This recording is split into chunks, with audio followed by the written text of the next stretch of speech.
सजन सरस्वती उन दोनों महान व्यक्तियों को नमन करता हूँ और सभी स्वजातीय यहाँ जो हमारे अग्रज भाई हैं सबको बहुत बहुत प्रणाम और सबको बहुत बहुत वेदरमल जी जब बोल रहे थे तो मुझे लग रहा था कि इस पूरे सभागार में सबसे ध्यान से मैं ही उनकी बातों को सुन रहा, बाकी लोग प्रेस के कोई मोबाइल में लिया चर्चा कर रहे थे। तो ये एक निवेदन है, जब भी ऐसे लोग बोलते हैं तो ये अपने अपने कर्म क्षेत्र में जहाँ पर ये हैं, इन लोगों ने अपने मेहनत से अपने एक बहुत बड़ा वजूद बनाया और इन्हें सुनने के लिए सरकार के पैसे देती है कि ये जाकर बच्चों को सुनाए और बच्चों का भविष्य अच्छा बने। तो ऐसे लोग जब बोले तो हम लोगों को सुनना चाहिए अच्छे से, क्योंकि इनकी बातें हमारे जीवन में बहुत ही महत्वपूर्ण एक योगदान का काम करती है और हम कुछ अच्छा सीख सकते हैं इनकी बातों से। एक बहुत अच्छी बात ये लगी कि अभी जातिगत जनगणना की बात उन्होंने कही, आरक्षण के समय से लेकर के और ये जितनी विपत्तियां आई, ये मुझे लगता है कि हमारे समाज के ऊपर सबसे ज्यादा है, क्योंकि उस समय हम लोग अंदाजन 6% थे, अब पता नहीं घट गए होंगे, 1% बढ़ गए होंगे, तो 6% का वजूद अब आने वाले दिनों में, आने वाला जो समय होगा उसमें हमारा वजूद 6% का बिल्कुल भी किसी लिस्ट में कहीं भी हम लोग ऐसे नगरीय जगह पर रहेंगे कि जहाँ से हम हमारी जो बातें होंगी उन बातों पर कहीं भी पहुँचा नहीं सकें। तो उसके लिए जरूरत जो है वो एक बहुत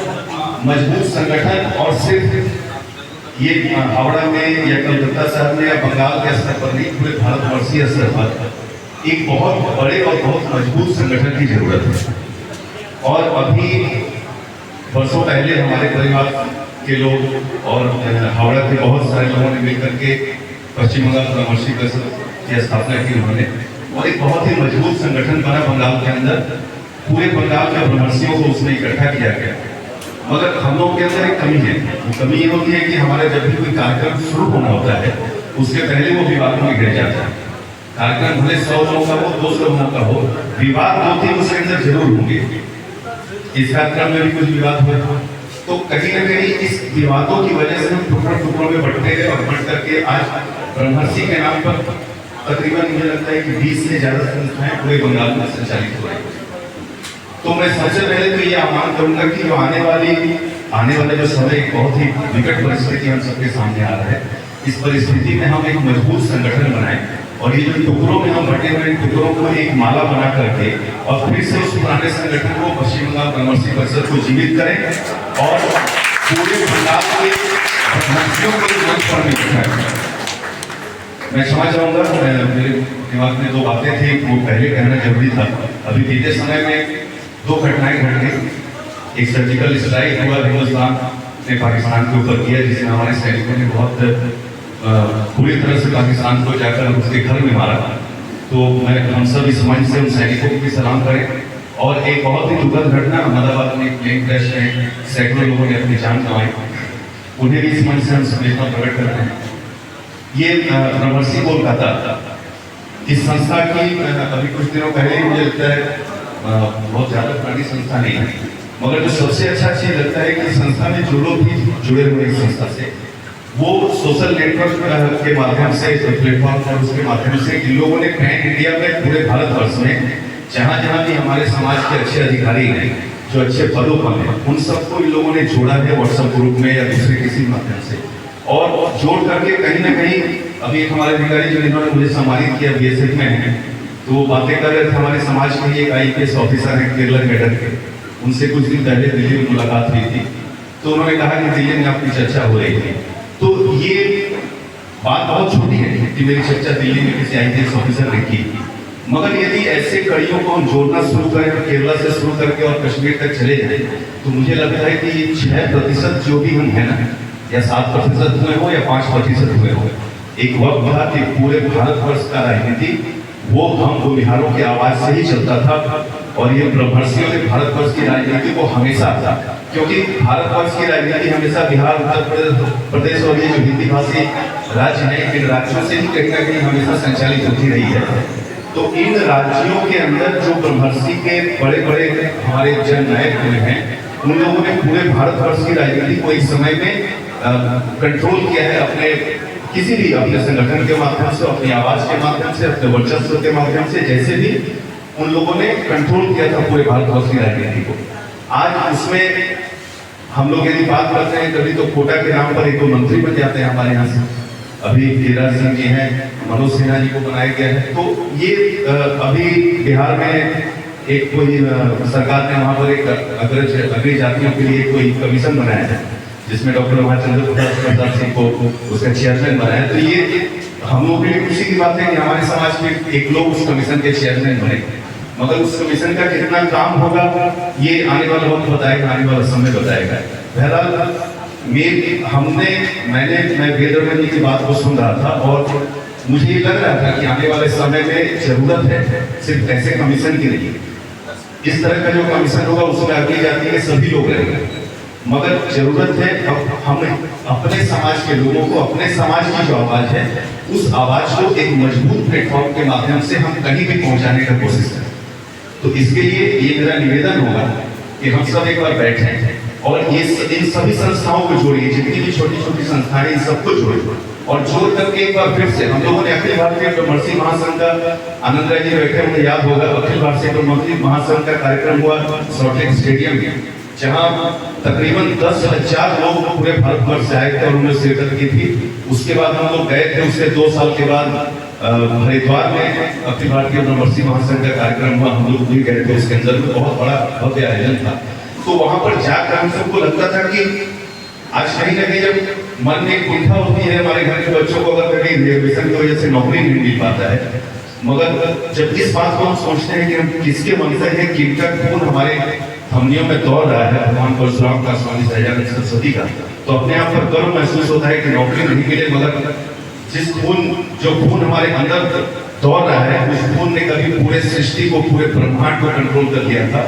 ऐसे पूर्वजों का खून हमारे शरीर के अंदर है, तो हमें आरक्षण का कोई महत्व चाहिए भी नहीं। यदि हम स्वयं मजबूत होना चाहें तो हम, चाहे वो व्यवसाय के माध्यम से हो या हमारे बच्चे लिख पढ़ के एमबीबीएस करेंगे, IAS IPS बनेंगे या राजनीति में जाएंगे या जहां पर भी जाएं, हम अपनी क्षमता से, अपने पढ़ाई से अपना सारा वजूद अर्जन कर सकते हैं। आरक्षण का मोहताज कभी भी ब्रह्मर्षि रहा नहीं, इसलिए और इसके लिए जरूरत है आज बिहार की सरकार ने, चाहे किसी भी मजबूरी में, चाहे किसी भी दबाव में आकर के जो कमीशन बनाया, इस तरह का कमीशन हर जगह बनेगा। यदि आरक्षण में दूसरी जातियों को जगह मिलती है तो हमारे समाज में भी जो लोग पिछड़े हुए हैं आर्थिक रूप से, उन्हें भी उस आरक्षण में स्थान मिले, और इसके लिए जरूरत है कि आवाज को बढ़ाए बहुत ही मजबूती से, और उसके लिए एक मजबूत प्लेटफॉर्म, एक बहुत ही मजबूत मंच की जरूरत है, और वो मंच हम सब मिलकर बना सकते हैं। हम यदि 2-2, 4-4, 10-10 लोग मिलकर के एक संस्था को चलाएं तो उससे हमारा मंच मजबूत नहीं होगा। उसके लिए जरूरत है कि हम सारे लोग मिलें और सबका विलय करके हम सब एक मंच बनाएं कि ब्रह्मर्षि यदि रहे तो सब एक छाता के नीचे, और जब एक ब्रह्मर्षि बोले तो उसकी आवाज के पीछे पूरे पश्चिम बंगाल का ब्रह्मर्षि बोले। तो मैं समझता हूँ कि एक कहीं नारा मैंने सुना था, यदि आपकी बातों को कहीं आपकी तालियों की गड़गड़ाहट से नहीं सुनता है तो अपने पैर में पटकिए जमीन पर, और ये जमीन को पैर पटक के यदि हिलाने की कुवत कोई समाज रहता है तो वो हमारा ब्रह्मर्षि समाज है। हम पैर से जमीन को काट करके हिलाने की कुवत रखते हैं और उसी मजबूती की जरूरत है। आज बहुत दिनों बाद अच्छा लग रहा है कि हम लोग अपने समाज के बीच में बैठे हैं। इसके पहले का कार्यक्रम मेरे ही वार्ड में रविंद्र भारती सोसाइटी में, वहाँ दक्षिण मंच में हुआ था, वहाँ भी हम लोगों ने, मगर आज दिल खोलकर बहुत कुछ कहने का मन था। सुबह से ही जब सुना कि यहाँ पर वेदरमन जी और सारे लोग आ रहे हैं, पांडे जी, तो मैंने सोचा कि सबके सामने बोलूंगा, क्योंकि ये लोग कहीं ना कहीं इनकी जो वाणी है वो सभी सुनते हैं और सब मानते हैं, इन्हें सब सम्मान करते हैं। तो इन सबके बीच में आज इस प्रस्ताव को मैं रख रहा हूँ कि ये जितनी भी संस्थाएं हैं पूरे पश्चिम बंगाल में, हम सबको आमंत्रित करें और आमंत्रित करके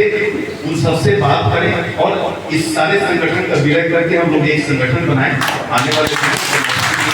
बहुत मजबूत संगठन है, और